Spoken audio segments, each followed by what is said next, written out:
I'm Dr. Stephen Davidson, the sexual integrity coach located in Wilton Manors, Florida. Welcome to another episode of Adult Sex Education. Several weeks ago, I talked about why most physicians don't prescribe PrEP. Many of you watched and commented, and some of you had more questions. Today, I'm following up on some of those questions and comments. Scott asked if I would discuss the pros and cons of PrEP on demand versus daily PrEP. I will remind you that PrEP refers to pre-exposure prophylaxis, used for the prevention of transmission of HIV. PrEP is mostly prescribed as a daily oral medication. PrEP on demand is a method where one takes 2 pills 2 to 24 hours before sex, 1 pill 24 hours after the first dose, and another pill 24 hours after the second dose. Some people choose this if they're not having sex on a regular basis and when they have the ability to plan ahead for a sexual encounter. Most people are not this disciplined. The daily pill and now the bi-monthly injection is easier for most people to manage. This is a great example of something to discuss with your prescribing provider. You can find more information about PrEP on demand by visiting the website for the Centers for Disease Control at cdc.gov and searching for PrEP on demand. Jay wants to know why some porn stars don't wear condoms. That's a reasonable question to ask the porn actors specifically, but here are some things to consider as you ponder the question. Not all pornography is filmed with paid actors or produced by porn studios. Anyone can film and distribute their own homegrown pornography, and some consumers even prefer this over pornography by some of the popular production companies. Actors in these videos may feel comfortable knowing each other's health status and determine that condoms are unnecessary. Most men, gay and straight, don't find condoms sexy or comfortable. Many men complain that they reduce sensitivity, so much so that it might be difficult to maintain an erection. Pornography is intended to sexually arouse through visual and auditory stimulation.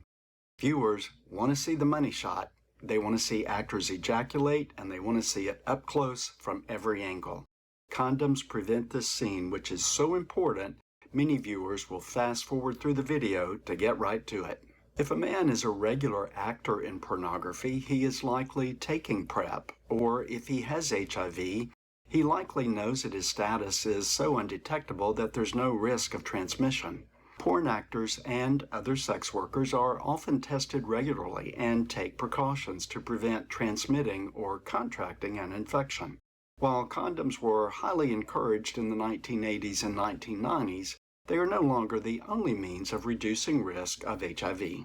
Another viewer requested that I talk about why people use PrEP as an excuse to have unprotected sex, forgetting about all the other sexually transmitted infections.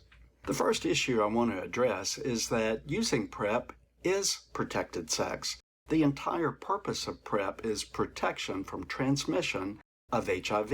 Its efficacy rate is higher than that of condoms for prevention of HIV. HIV has consequences most other STIs do not. No one enjoys any of them, but HIV can kill you and cause severe health consequences. Most other STIs can be cured or managed with fewer consequences than HIV. People might not take other STIs as serious because the consequences are not as severe.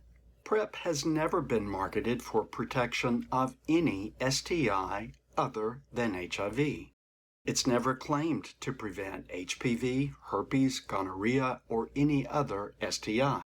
So when someone is taking PrEP, they are taking it to avoid contracting HIV specifically. It's also important to note that protocols for receiving PrEP include regular testing for all STIs, thereby diagnosing them sooner, treating them sooner, and decreasing the rate of transmission across the entire population. People using PrEP are making a conscious choice to protect themselves and their partners. Some people might still wear a condom for the benefit it can provide at reducing chances of unwanted pregnancy or transmission of other infections, while they also are taking PrEP. But research has demonstrated that PrEP is more effective than condoms at preventing HIV. The continued controversy and opinions about PrEP are similar to opinions in 1960 when the birth control pill came on the market in the U.S. Some states then forbade women access to the pill as a way to limit, control, and consequent their sexual behavior. Women were judged negatively for wanting to have sex without the risk of pregnancy. Some people argued that the pill would make women too sexually careless and promiscuous. It took 12 more years for all women in the U.S. to win the legal right to take the pill. Even then, some physicians wouldn't prescribe it and some pharmacists refused to dispense it. Over 60 years later, we hear many of these same arguments about PrEP. People are judged for wanting to enjoy sex without the risk of HIV. Several of you who watched the video, like me, remember the horror of HIV in the 1980s. A few of you shared grief about the number of friends you lost to AIDS in those early days of HIV. Some of you commented about your own positive HIV status and your relief that PrEP is an option today, so those without HIV will never have to face the challenges of those who live with this virus today. In the early days of HIV, condoms were the most effective means of decreasing the spread of the virus other than abstinence. Watching a loved one die from AIDS was sobering and significantly altered the sexual behavior of many gay men who feared this might also be their destiny. If you lived through that time, it might be difficult watching younger gay men indulge in behavior that you believe is still too dangerous. The imprint AIDS left on many older gay men carries a level of trauma some believe they can never overcome.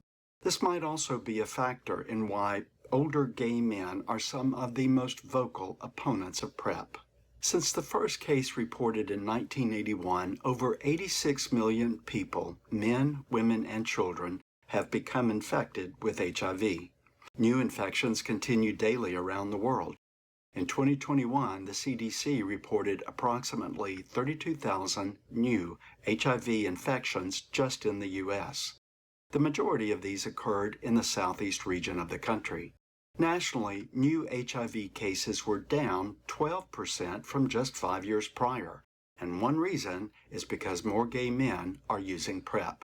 New HIV diagnoses decreased more significantly among gay men than any other demographic. Today, over 50% of new HIV transmissions around the world result from heterosexual contact. Whether or not you use PrEP is a personal decision that you have to make in conjunction with your primary care physician. As with any medication or vaccine, there are potential side effects. Remember that if you never contract HIV, you can never transmit HIV. When you protect your health, you're also protecting the health of others. I'm Dr. Stephen Davidson, the Sexual Integrity Coach. Please like this video and subscribe to this channel. Please check out my website at sexualintegritycoach.com. There you'll find information about the services I provide, as well as links to both of my books, Peaceful Mind, Peaceful Life, the Guidebook to Happiness, as well as Sexual Integrity, Finding the Courage to Be Yourself.